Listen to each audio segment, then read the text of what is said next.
When it comes to building the best 450cc motocross machine, one that excels on all tracks and in all conditions, no bike is ever perfect for everyone.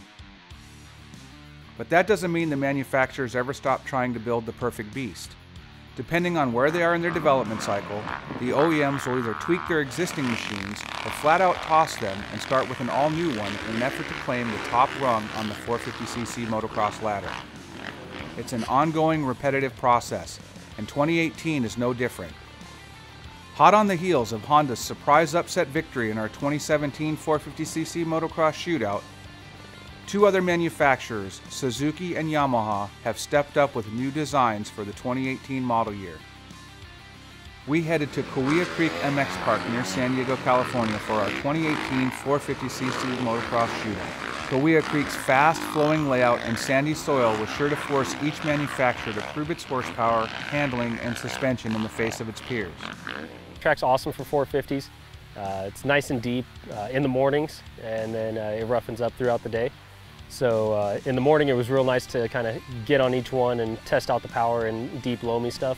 And then later in the day, how well they tracked on the hard pack out of corners and that sort of thing. So let's go back and review why the 2017 Honda CRF450R won. Honda blitzed the field with an all-new engine design punctuated by the most exciting performance from a CRF450R in years. Honda also gained an edge by serving it up in an all-new aluminum perimeter chassis that handled great and delivered a much more compliant ride thanks to its retuned flex characteristics and lower center of gravity. On top of that, the CRF450R sported an all-new 49mm Showa coil spring fork and a redesigned ProLink rear suspension that placed the shock lower in the frame. So what's new for 2018?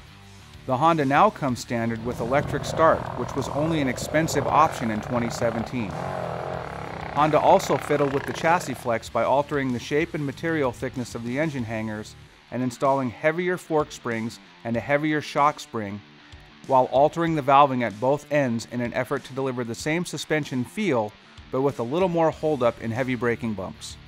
For me, the 2017 Honda was spot on. I didn't really play with clickers or anything like that. The 2018 took a little bit of playing with. I believe I went 4 clicks softer in the front because it was a little bit skatey and dancey later in the day. But it was good. Bike did what I wanted it to, and the handling on it was really good all day. It was just those 4 little clicks at the beginning of the day, and everything was good from there. It makes really good power. It's very usable. The aggressive map on it is really strong. I dare to say, depending on the conditions, too strong, a little too violent, but it works very well for the deep loamy stuff and a little bit much for the dry stuff. The 2018 CRF450 was a beast of a motor, pulled everywhere. If you made a mistake coming into a turn, you definitely had enough power to get over the jump or into correcting your mistake in a turn or a straight line. On the other hand, the Honda, the clutch was a little bit hard to pull, and it almost felt like it was a little bit taller than the bikes that you hopped on and got real comfortable quickly. So it took a little bit of work. After finishing second in last year's shootout, the KTM 450 SXF returns for 2018 with very few changes, and it needed very few. The KTM matched the Honda in virtually every category, exhibiting brilliant power, excellent handling, and awesome suspension performance from its WP Air 48mm fork and linkage-equipped WP rear suspension. Its steel chassis was unflappable regardless of the terrain. Our only major complaint with the KTM was that its small shift lever sometimes made gear changes a hassle. So why did the KTM finish second? KTM sent us the factory edition version of the 450 SXF, which added $1,000 to the MSRP. Our 2018 shootout features the standard model, which brings the MSRP back under 10 grand. Changes for 2018 are minimal. The new model gets a much snazzier looking orange frame like the factory edition had. Its 5-speed transmission has also been massaged by the change to nitrated steel clutch plates and a new shaft bearing for increased wear resistance. KTM also revised the suspension settings to make the fork more compliant by going with a new piston design and a new air seal design to eliminate what the company felt was some initial stiction in the fork. The fork was also revalved to give it more fluid movement through the stroke. One other change, the KTM also received a more powerful battery to make its electric starting more reliable. The motor was strong. Through the bottom end and the mid-range, it was probably my favorite motor. It had just enough power to get you out of the corner and get to the jumps easy, and not overbearing when it got into the top end. It was really smooth, easy to ride. It held its line really well through the corners. The KTM 450 clutch had a good amount of friction to work with in the lever pull, and that made it easier to feather the clutch when you didn't have to pull it in too far or let it out too much to make it work. The biggest thing I noticed is the suspension was a little soft, so we did make it stiffer all the way around, which helped a ton for me. The power of the bike is good. I feel like right off the bottom might be just a little sluggish, and then once you hit like mid-range, that's where it really takes off. I mean, it's a fast bike. So overall, I think it's a good bike, and it's probably going to be one of the front runners, in my opinion. The Husqvarna FC450 finished third last year. It was solid in every category, but it wasn't outstanding in any of them. The FC450 returns for 2018 with pretty much the same minimal changes found on the KTM. Most notably, the revised piston and seal design in the WP air fork, a slight revalving, and a change in the mid-valve piston material to make it more durable.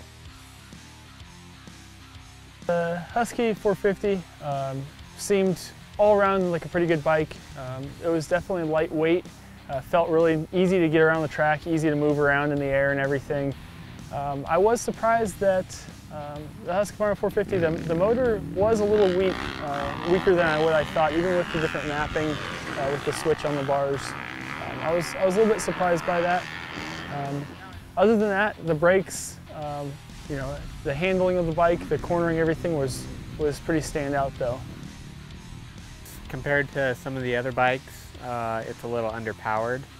It doesn't rev out, and the suspension today was pretty soft for me. I found myself blowing through the stroke very easily, but we did make some adjustments which really took care of that. So, but overall, you know, stock settings, it's a little bit soft. So it was going from the Honda to that was almost like a, you know, like a 180. The Honda was a little bit stiffer. The Husky felt too soft.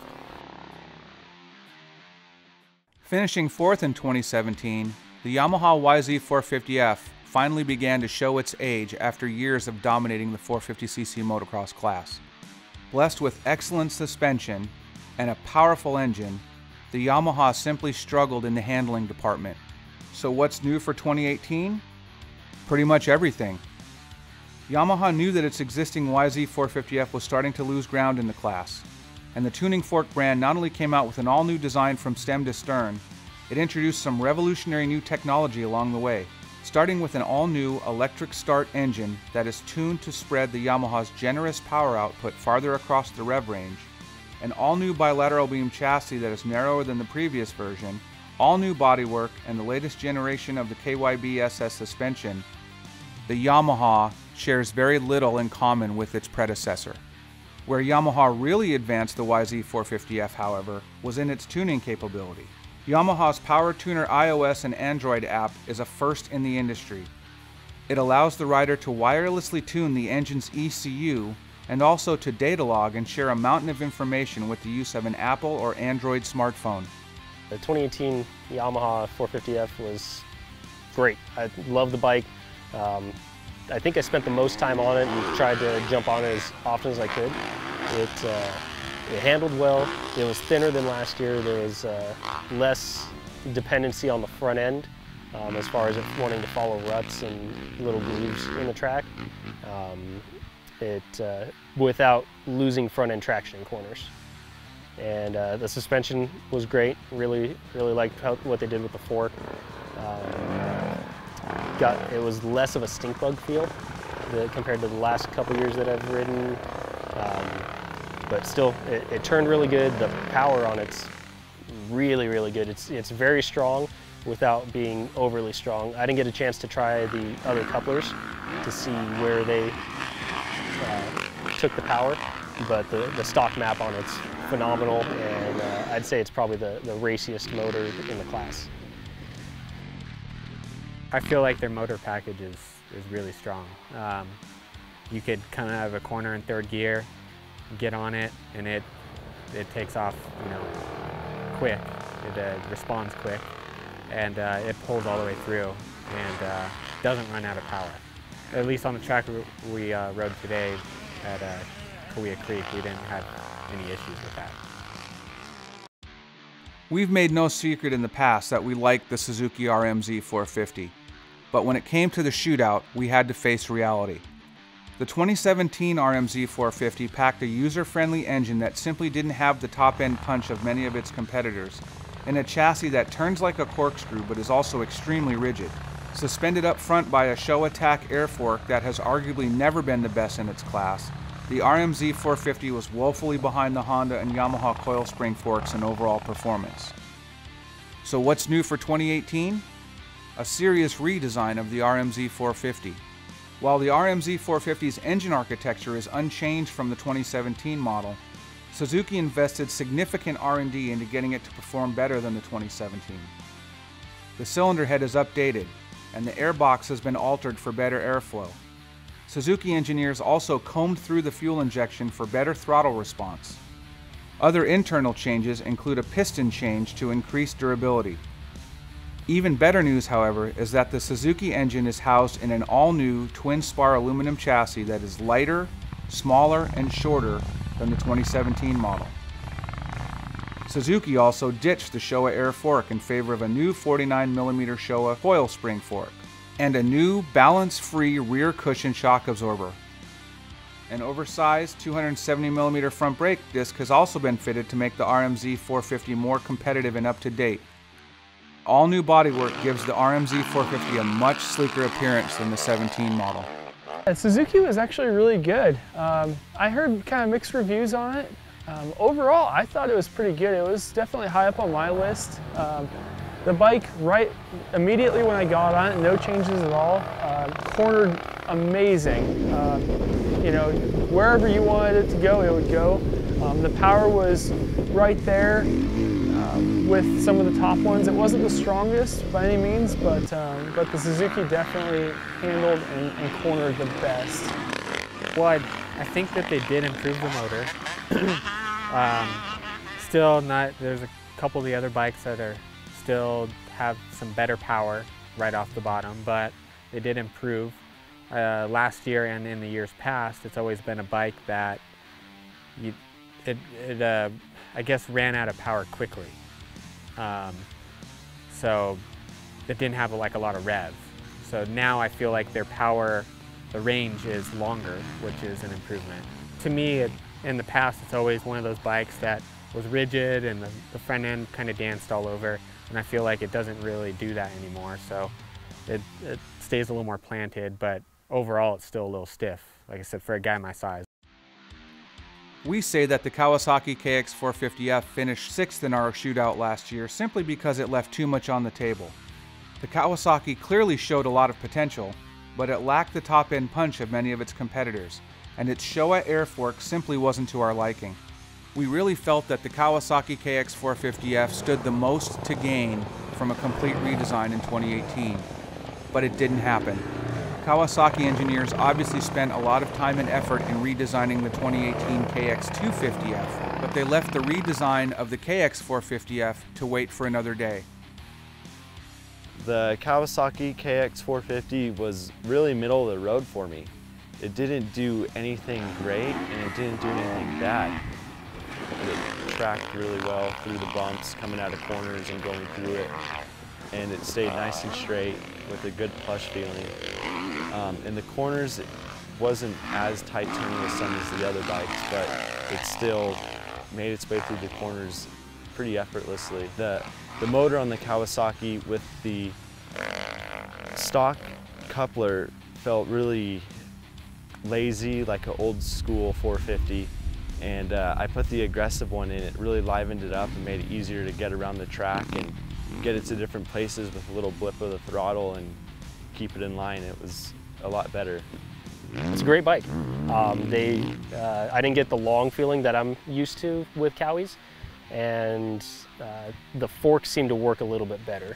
Don't know if they changed the settings in it or we just found good settings today, but rode it, went a little bit softer on the clickers, maybe 1 or 2, and just rode it like that.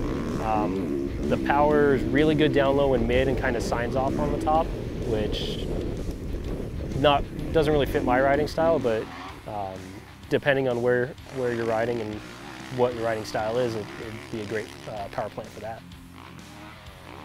So after a day of hammering it out on the track at Kaweah Creek, our test crew came up with their findings. Just which bike is the best 2018 450cc motocrosser? For that, you're going to have to visit dirtbikes.com or Motorcycle.com. We'll have a complete report with specifications, weights, and dyno charts, along with a comprehensive scorecard that tells the full story of this shootout. Maybe you'll agree, maybe you'll disagree. Honestly, the results surprised even us. We'll only say this: there's a new champion in the 450cc motocross class for 2018.